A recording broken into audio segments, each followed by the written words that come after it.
بہت سے لوگ یہ پوچھتے ہیں کہ جو اسلامک بینک ہے یا غیر سودی بینک، وہ سودی بینک ہے، کنوینشنل بینک ہے، اے ٹی ایم کارڈ پر جب ہم کوئی بھی چیز لینے جا رہے ہیں، بعض ہوٹلوں پہ، بعض اسٹوروں پر کچھ پوائنٹس وغیرہ ملتے ہیں یا کچھ رعایت ملتی ہے، تو وہ درست ہے یا نہیں؟ دیکھیں میں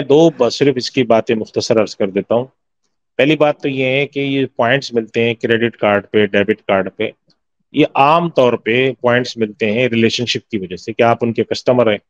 لہذا آپ کارڈ استعمال کریں تو وہ پوائنٹ دیتے ہیں، وہ آپ قطع نظر کہ آپ اسلامی کے ہوں، کنونشنل کے ہوں، آپ کو پوائنٹ دیتے ہیں۔ اگر پوائنٹ اس وجہ سے ملتے ہیں آپ کو کہ آپ ان کے کسٹمر ہیں، چاہے آپ اسلامی میں ہوں، کنونشنل میں ہوں، تو اس کو علماء اس لیے اجازت دیتے ہیں کہ یہ پوائنٹس آپ کو کسی پیسہ رکھنے یا نہ رکھنے کے نہیں مل رہے،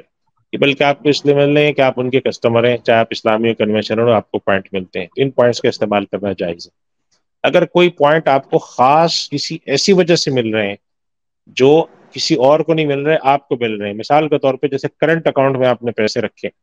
تو انہوں نے آپ سے کہا کہ اگر آپ کرنٹ اکاؤنٹ میں ہمارے پیسے رکھیں گے تو ہم آپ کو اس کے پر 1000 پوائنٹ دیں گے، مثال کے طور پہ 1 لاکھ پر آپ کو 1000 پوائنٹ دیں گے اگر آپ کرنٹ میں رکھیں، اور کہیں رکھتے ہیں تو ہم نہیں دیں گے۔ تو پھر اس کا مطلب یہ ہوگا کہ یہ کرنٹ اکاؤنٹ کے ساتھ لنکڈ کر کے یہ ان کو ریوارڈ مل رہا ہے، تو پھر اس کو علماء کرام منع کرتے ہیں۔ تو بس اس حد تک اگر دیکھ لیں، میرا اپنا جو تجربہ ہے وہ یہ ہے کہ 95 سے 96% تک جو کارڈز ہیں وہ ریلیشن شپ بیسڈ ہے، بلکہ شاید اس سے بھی زیادہ۔ اور اس وجہ سے چاہے وہ کریڈٹ کارڈ والے ہوں، ڈیبٹ کارڈ والے ہوں، چاہے کنوینشنل والے ہوں، اسلامی والے ہوں، سیونگ والے ہوں، کرنٹ والے ہوں، وہ اس سے قطع نظر سب کو ایک پوائنٹ دے رہے ہوتے ہیں۔ آپ نے کارڈ چارج کیا، ڈیبٹ کارڈ چارج کیا، کریڈٹ کارڈ چارج کیا، اے ٹی ایم چلایا، اس پر انہوں نے آپ کے نام پہ ایک پوائنٹ لکھ دیا۔ تو اگر یہ ایسا پوائنٹ ہے تو یہ کسٹمر ریلیشن شپ ہے، اس کا استعمال کرنے کی اجازت ہے، اور اگر وہ مخصوص طرح سے ہے تو پھر اجازت ہے۔ اسی لیے میں کہہ رہا ہوں نا کہ اس کے اندر وہ جو ڈسکاؤنٹ کے ملتے ہیں نا، ڈسکاؤنٹ جو مل رہے ہوتے ہیں، اس کے اندر بھی یہ معاملہ ہوتا ہے کہ بینک دے رہا ہے یا وہ دے رہا ہے، کیا نام ہے اس کا، جو وینڈر ہے جہاں پر آپ جا رہے ہیں۔ مثلا اگر آپ کسی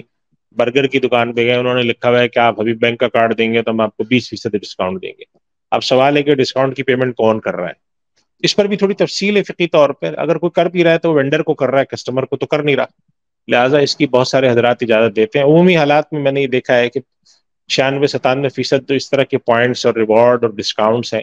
وہ شرعاً جائز ہیں، ان میں گنجائش نکلتی ہے، تو لہٰذا عموماً یہ کر لینا چاہیے۔ اگر کسی کو ذرا اطمینان کم ہے تو ان کو چاہیے کہ وہ تحقیق کر کے اس کو جا کر استعمال کر لیں، تاکہ کسی مخصوص کارڈ کے اوپر جو مل رہا ہے وہ ان کو معلوم ہو سکے یہ صحیح ہے غلط ہے۔